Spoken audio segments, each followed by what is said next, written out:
Business I know, business I know. Everything about it is appealing. Everything the traffic will allow. Nowhere can you get that happy feeling when you are stealing that extra bow. There's no people like show people. They smile when they are alone. Even if they tell you will not go far, that night you open and there you are. Next day on your dressing room they come and start. Let's go on with the show. Hey.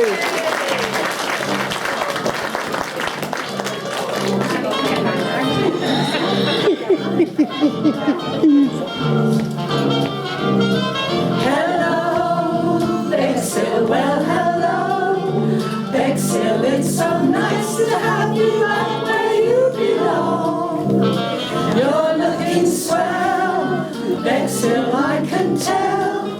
Bexhill, you're still going, you're still growing, you're still going strong. I feel the room swaying while the band's playing one of your old favourite songs from way back when. So take a rap, fellas, find her an empty lap, fellas, don't never go away again. Hello, Dolly, well hello, Dolly, it's so nice to have you back where you belong. You're looking swell, Dolly, I can tell. Dolly, you're still going, you're still going, you're still going strong. I feel the room swaying while the band's playing one of your old favourite songs from way back when. So take a rap, fellas, find her an empty lap, fellas. Dolly will never go away, Dolly will never go away. Hey.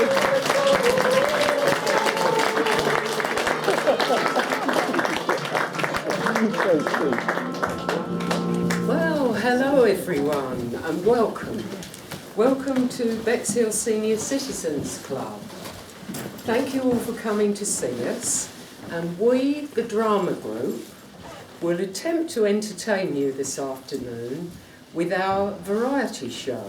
I'm going to ask you first of all to switch off your mobile phones or put them on silent, because the only sounds we want to hear coming in this direction are raucous laughter and rapturous applause.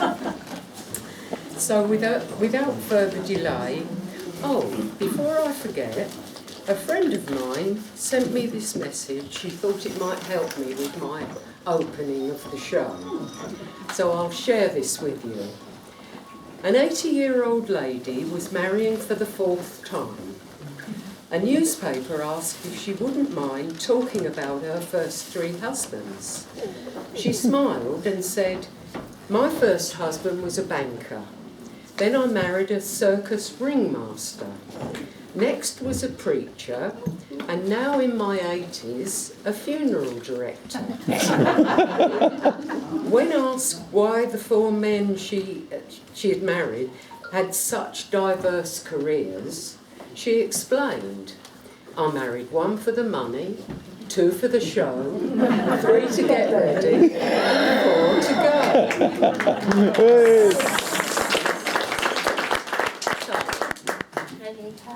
Now these days it seems we're all familiar with the scenario that the first act is going to show you. Sorry, I'm a bit tongue-tied now. So how do we get past the doctor's surgery, the receptionist at the doctor's surgery? It's a nightmare, isn't it? Oh. But here to try and explain is Nina and Val.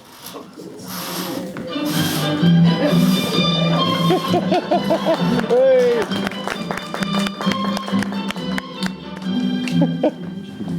Good morning. Can I help you? Yes, I want to see the doctor. Have you made an appointment? No, but I need to see the doctor. The doctor doesn't see anyone without an appointment. Is it an emergency? My bunions are killing me. Look. Right, do you want to see the other one? Oh. So my bunions are an emergency. Not an emergency then. If they are.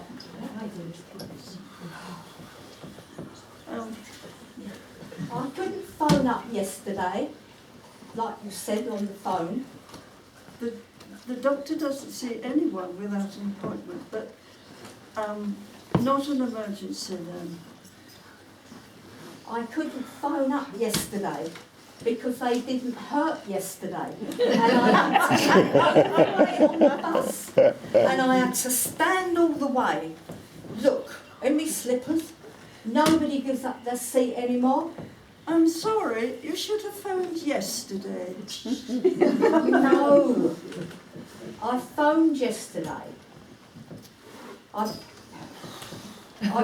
You've already explained to me why I can't see the doctor. I know I've already explained to you, madam, but I bet everyone else gets to see him. What about this lot? I bet if the king came in with his bunions, he'd get to see him. I'm sure the king doesn't have bunions, and I can assure you no one sees the doctor without an appointment. No, because they've got to get past you first. Really, That's madam? the trouble with the National Health Service. Really, madam, there's no need to take that tone. You've got private patients, they've got personal doctor. Madam, you have a personal doctor. Oh, but you won't let me see him, will you? Doctor won't be much longer, a bit behind today.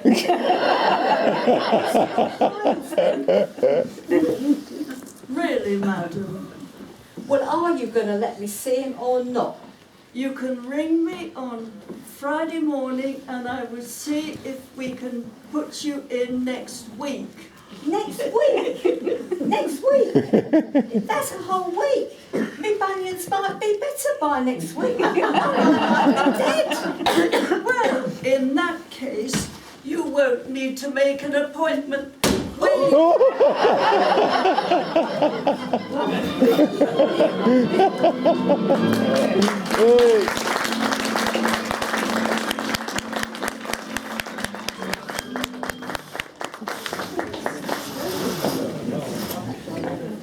Now, I'm sure a lot of you will remember this next number being sung by Gracie Fields. Remember her? Yeah. Well, we have Jill to sing it for you today. Here she is with the biggest aspidistra in the world. Thank you, Pat. Now, did you know that aspidistras never stop growing? That when you plant them in the ground and they grow forever. And Gracie Fields wrote this song about her brother. For years we had an aspidistra in a flower pot on the whatnot near the hat stand in the hall. It never seemed to grow. So one day my brother Joe had a notion that to make it strong and tall. So he crossed it with an acorn from an oak tree and he planted it against the garden wall. It shot up like a rocket till it nearly reached the sky. It's the biggest aspidistra in the world. You couldn't see the top of it, it got so blooming high. It's the biggest aspidistra in the world.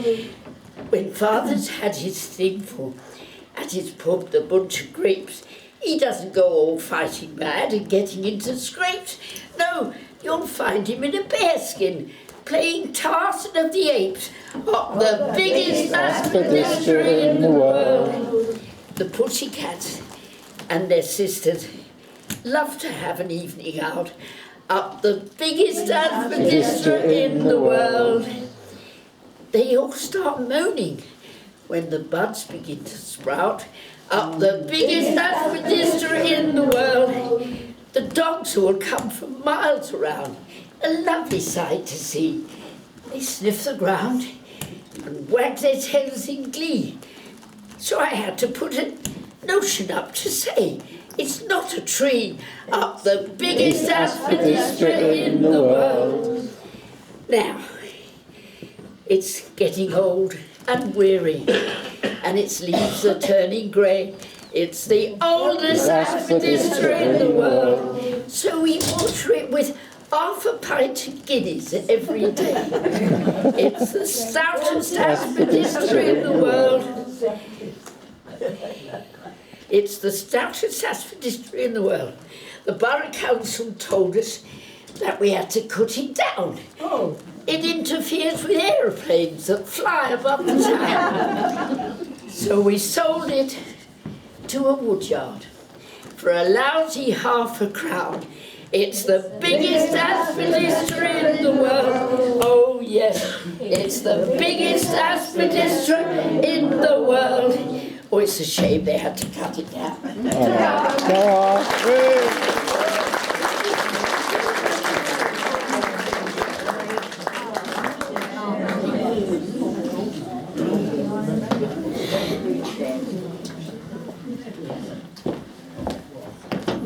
Now, we're all doing our bit to move with the times, aren't we, and keep up with modern technology.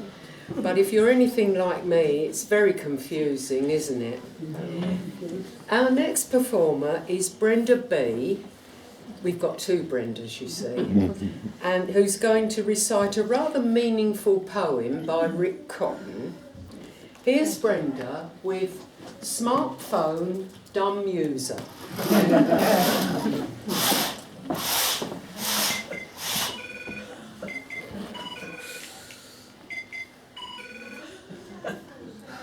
My new phone is smart, I guess that I'm not. Amazing what all this smartphone has got. TV and weather, and internet too. There's just no limits as what it can do.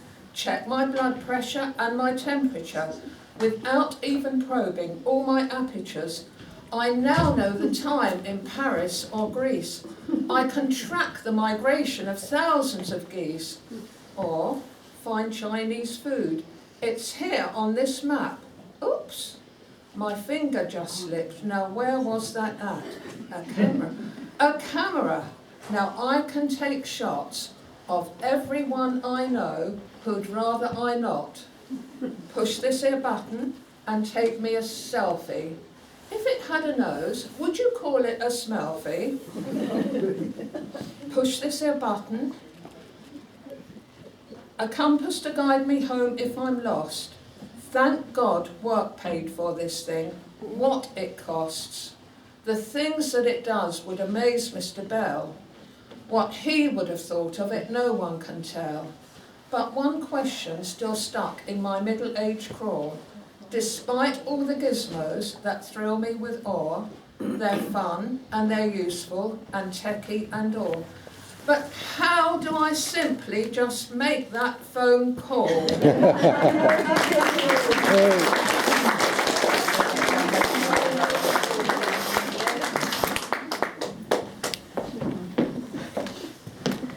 Right, there's a charming change of mood now, as the next performance is a graceful Middle Eastern classical dance to the Italian polka by Rachmaninoff. A bit of culture now, you see. Here's Rosalie.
music for that. Such a dainty thing, isn't she? Now, we have Julie, who's going to tell you the tale of a very inconvenienced lady. Here she is, it's Julie with the tale of Sonia Snell.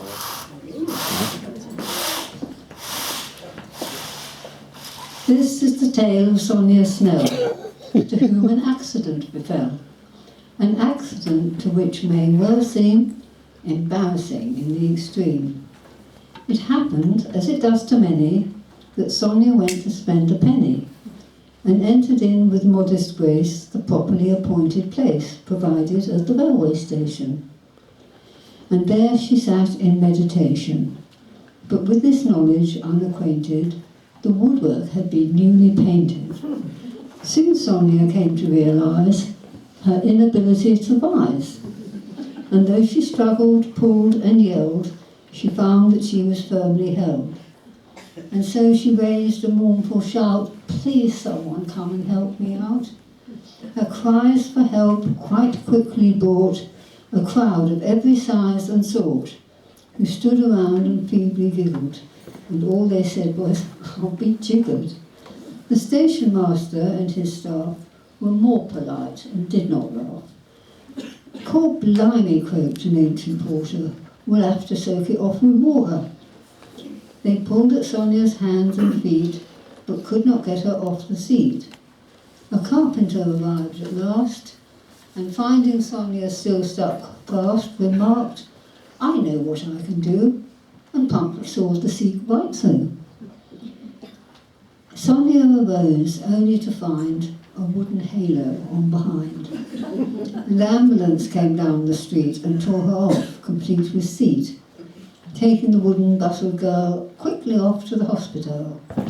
They hurried Sonia off inside after her short but painful ride, and seizing her by heels and head, laid her face downwards on the bed. Male students all came on parade to render her immediate aid. With prodding fingers, probing thumb, they each examined Sonia's bum. Then, to ensure there was no pain, they all examined it again. "How are you feeling?" "Fine," said she. "It's how you feel that bothers me." The surgeon came and cast his eyes upon the scene with some surprise. "Well, well," he said, "upon my word, could anything be more absurd? Have you, any of you, I implore, seen anything like this before?" "Yes," said an intern, unashamed. "Frequently, but never framed."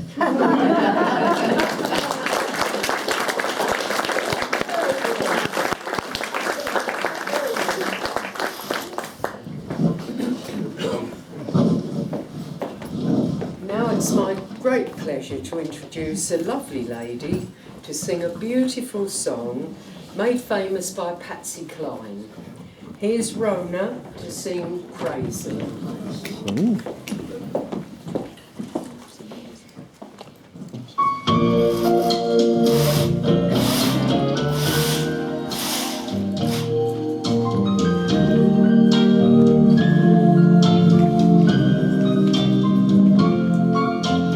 Crazy, I'm crazy for feeling so lonely.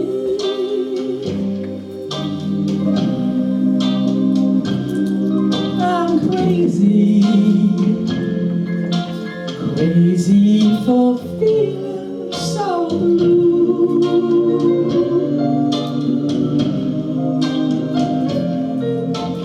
I knew you'd love me as long as you wanted.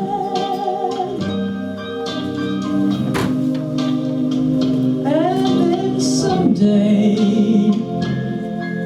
you leave me for somebody new.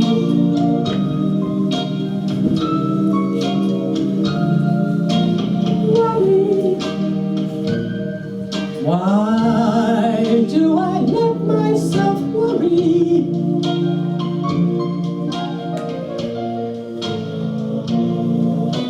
Wondering what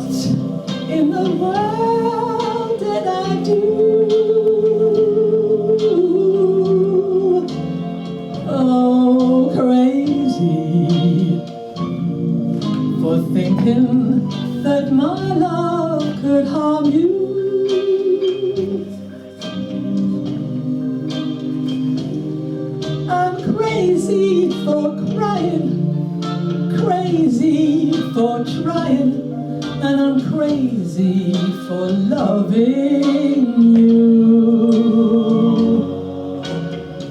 Crazy for thinking that my love could hold you.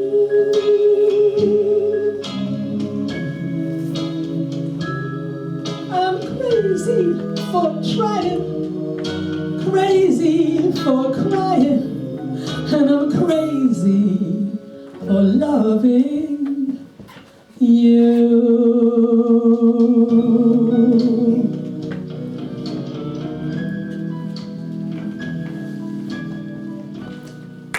Hey!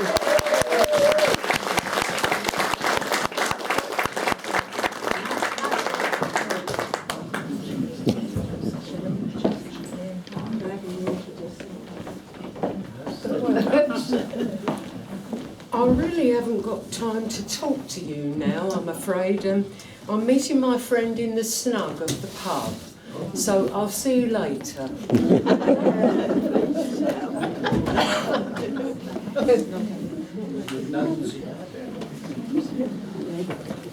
Perhaps I have got time to talk.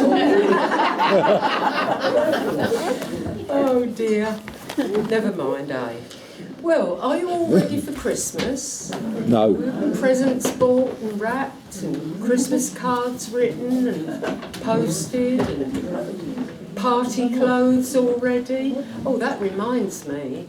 An Englishman, a Scotsman and an Irishman were invited to a Christmas party, and they were all asked to take something festive with them. So the Englishman took a bag of tinsel, the Scotsman took a bag of holly, and the Irishman took a pair of knickers. So the host thanked them very much, and then he said to the Irishman, what has a pair of knickers got to do with a Christmas party? He said, well, they're carols.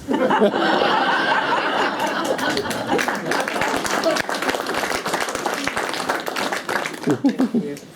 I don't know what's going on back there, but we'll find out shortly, I'm sure. Hopefully, will it make it more fun? Yeah, she's doing really well. Pardon? You're doing really well. We're doing our best. We're doing our best. I've got some paper. She was joking. Let's move on. Apologies everybody, we have rather a lot of props to put on. Right, Are we ready? we ready? Right, I'm going to meet my friend now in the pub. She's gone home.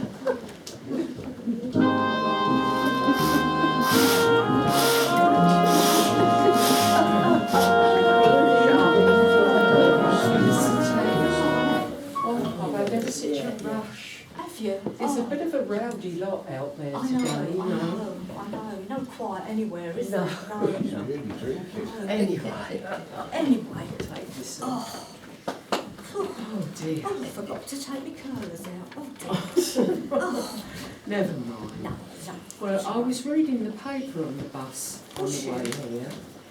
Oh, It's really quite disgusting, the things they print in the I papers know, these days, I know. isn't it? yeah. Near nude bodies, disgusting language, I know. dreadful. I bring back the good old Gold days, days, I say. yeah. But do you know what that I hated about the old days? Was how repressed people were. Yes. Yes. When I was growing up, they really were. It Yes. was sad, wasn't it? Yes. Oh, yes. Human relations were never discussed. No. Oh. Not like today. It was ridiculous then, though, really. I mean, what are the main things in life? I'll tell you. Birth, death, and and birth, Sex. death, sex, exactly. Growing up, it was never talked about. No. It didn't matter how awful the problem was.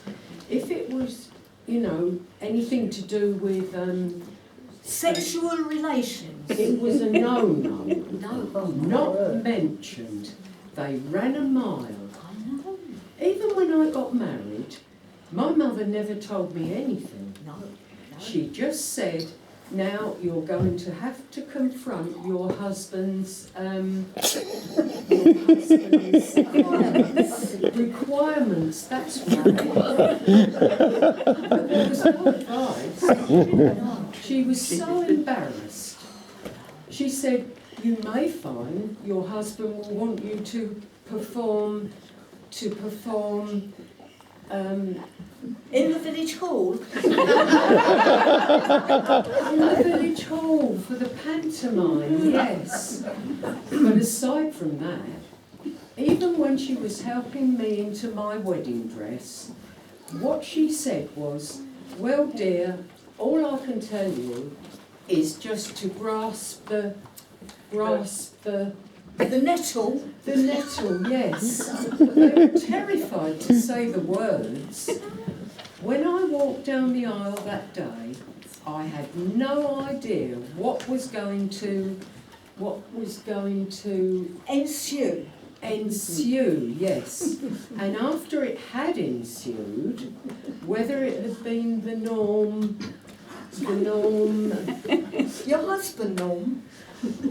No, normal. Oh. What was normal? Oh. And the upshot of it was, I had our first little son, Colin. I was sat up there in the hospital and I had absolutely no idea what had caused it. And that's really sad. It was sad. Pam, Yes. what did cause it? Well, I think we ought to find out, don't you?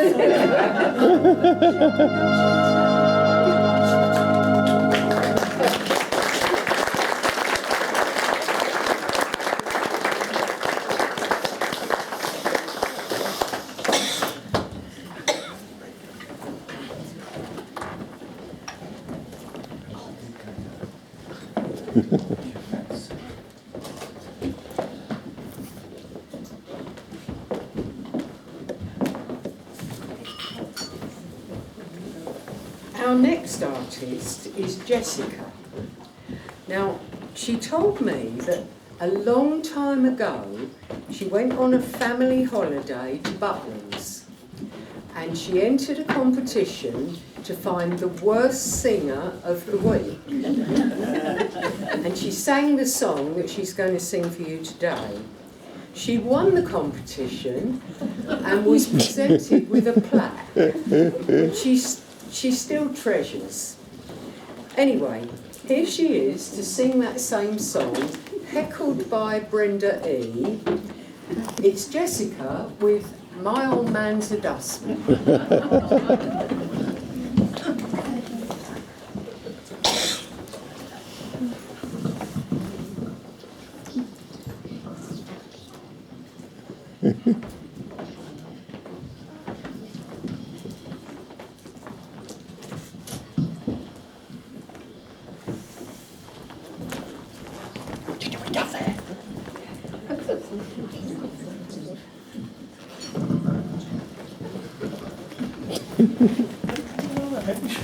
I'm learning. Talk amongst yourselves, folks, we will get there. It'll be all right on the night. Ready? Here she is. Now here's a little story, to tell it is a must, about an unsung hero that moves away the dust. Some people make a fortune, others make a mint. My old man don't earn much, in fact he's flipping skint. Oh, my old man's a dustman, he wears a dustman's hat. He wears all army trousers and he lives in a council flat. He looks a proper nana in his great big hobnail boots. He's got such a job to pull them up, they call them bloody roots. Now some folks get tips at Christmas and some of them forget. So when he picks their bins up, he spills some on the step. Now one old man got nasty and to the council wrote, next time my old man went round there he punched him up the throat. Oh, my old man's a dustman, he wears a dustman's hat. He wears blimey trousers and he lives in a council flat. I say, Yeah? I found a police dog in my dustbin Well, how do you know it's a police dog? because he had a policeman with him. No. My old man's a dustman, he's got an heart of gold. He got married recently, though he's 86 years old. We said here, hang on, Dad, you're getting past your prime. He said, well, when you get my age, it helps to pass the time. Oh, my old man's a dustman, he wears a dustman's hat. He wears blimey trousers and he lives in a council flat. I say, Yeah? yo, my dustbin's full of lilies. How do you know it's full? I know it's lilies because Lily's wearing them. Now one day whilst in a hurry, he missed a lady's bin. He hadn't gone but a few yards when she chased after him. What game do you think you're playing? She cried right from her heart. You missed me. Am I too late? No, jump up on the car. Oh, my old man's a dustman. He wears a dustman's hat. He wears blimey trousers and he lives in a council flat. I say. Oh, not you again. Yes, my dustbin's full of toadstools. Well, how do you know it's full? Because there ain't much room inside. He found a tiger's dead one day now to a piece of wood. The tiger looked quite miserable and I suppose he should. Just then from out a window a voice began to wail, "Oi, where's me tiger's head? 4 foot from his tail. Oh, my old man's a dustman, he wears a dustman's hat. He wears blimey trousers and he lives in a council flat." Next time you see a dustman looking all pale and sad, don't kick him in the dustbin cause he might be my old dad.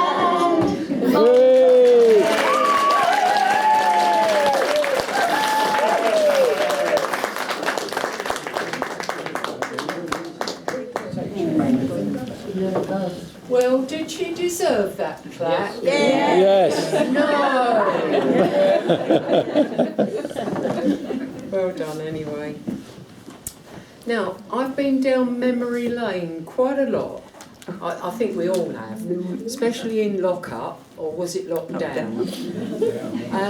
You know, by the time you tidied all the drawers and the wardrobe and supposedly got rid of all the things you